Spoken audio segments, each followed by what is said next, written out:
For most of history, people assumed myths were just that. Stories, invented explanations for things nobody understood yet, dressed up with gods and monsters to make the unexplainable feel a little more bearable. But over the last century and a half, archaeologists and geologists kept digging in the exact places these old stories pointed to and kept finding something they didn't expect. Evidence. Not proof of gods or magic, but proof that somewhere underneath the fantastical elements, an actual event really happened. Let's start with the story that started this entire pattern of discovery. For most of history, Troy was assumed to be pure fiction, a poetic backdrop for Homer's tales, nothing more. Then, in the 1870s, an amateur archaeologist named Heinrich Schliemann began digging into a mountain in northwestern Turkey called Hisarlik, convinced the old poems were describing real geography. He found a buried city, rebuilt again and again across thousands of years, with one layer showing clear signs of violent destruction dated to roughly the era historians associate with the Trojan War. That doesn't prove a wooden horse or a stolen queen, but it means somewhere underneath the myth, there's an actual burned, sieged city. If Troy could be real, what else might be hiding inside stories everyone assumed were pure invention? Consider the flood. Versions of a great flood myth appear across wildly different, disconnected cultures. The biblical story of Noah, the Mesopotamian epic of Gilgamesh, describing a flood hero named Utnapishtim who builds a boat to survive a divine deluge. Flood myths from ancient Greece, from India, from cultures across the globe that had no contact with each other whatsoever. That kind of pattern, the same basic story showing up independently in completely unconnected civilizations, made some researchers wonder if it wasn't coincidence, but memory. Geologists studying the Black Sea found compelling evidence supporting what's now called the Black Sea Deluge hypothesis. Around 5600 BCE, as global sea levels rose after the last ice age, the rising Mediterranean is believed to have breached a natural barrier near what's now the Bosphorus Strait, sending a massive wall of water pouring into what was then a smaller freshwater lake. That basin would have flooded catastrophically, expanding dramatically, submerging a huge stretch of previously dry, likely inhabited land in a shockingly short period of time.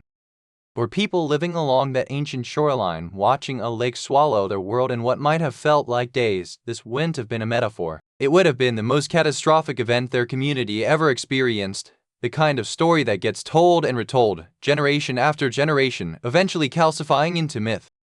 Now consider a myth most people write off as pure fantasy. Fire raining down from the heavens, wiping cities off the map in an instant. Sodom and Gomorrah. In 2021, a team of researchers published findings on a site called Tal el-Hammam in the Jordan Valley near the Dead Sea, describing evidence consistent with a cosmic airburst event, essentially a meteor exploding in the atmosphere with the destructive force of a small nuclear blast, dated to roughly 1650 BCE. The evidence included melted pottery, chalked quartz, and mineralogical signatures consistent with extreme, instantaneous heat, far beyond what a conventional fire could produce. The site shows a sudden, catastrophic destruction layer followed by centuries where the area appears to have remained uninhabited, possibly due to soil contamination from the event. That research remains debated within the archaeological community, and not every scientist agrees on the interpretation. But the core finding is striking regardless. Something extraordinarily destructive happened at that site around that time. Something that could easily have looked, to people watching it happen, exactly like fire and brimstone falling from the sky. Here's a myth that might surprise you even more: the one-eyed Cyclops. On several Mediterranean islands, particularly Sicily and Crete, ancient peoples occasionally uncovered massive skulls, roughly twice the size of a human skull, with a single large hole in the center of the forehead. To someone with no concept of paleontology, staring at a skull that size, with what looked unmistakably like one giant central eye socket, the conclusion might have felt obvious: a one-eyed giant. Paleontologists now believe these skulls actually belong to an extinct species of dwarf elephant that once lived on Mediterranean islands. The large central opening people mistook for an eye socket was actually the elephant's nasal cavity, the opening where its trunk once attached. Without any framework for understanding prehistoric animals, ancient peoples encountering these skulls did the only reasonable thing available to them. They built a story to explain what they were looking at.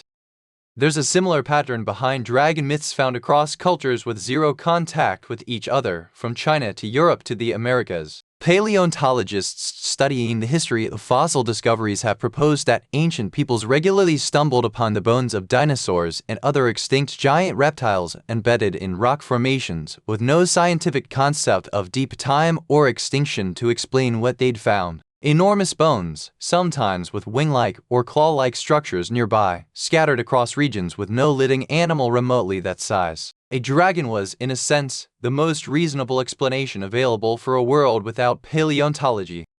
So what's actually happening here across every one of these examples? It's not that ancient people were lying or simply making things up from nothing. It's that they were doing exactly what humans have always done when confronted with something real but inexplicable. They built a narrative sturdy enough to hold the memory in place generation after generation, long enough for it to survive being passed down by voice alone for centuries, sometimes thousands of years, before anyone ever wrote a word of it down. The gods and monsters weren't necessarily the point. They were often the container, a way of preserving something that actually happened, wrapped in a story dramatic enough that people kept telling it.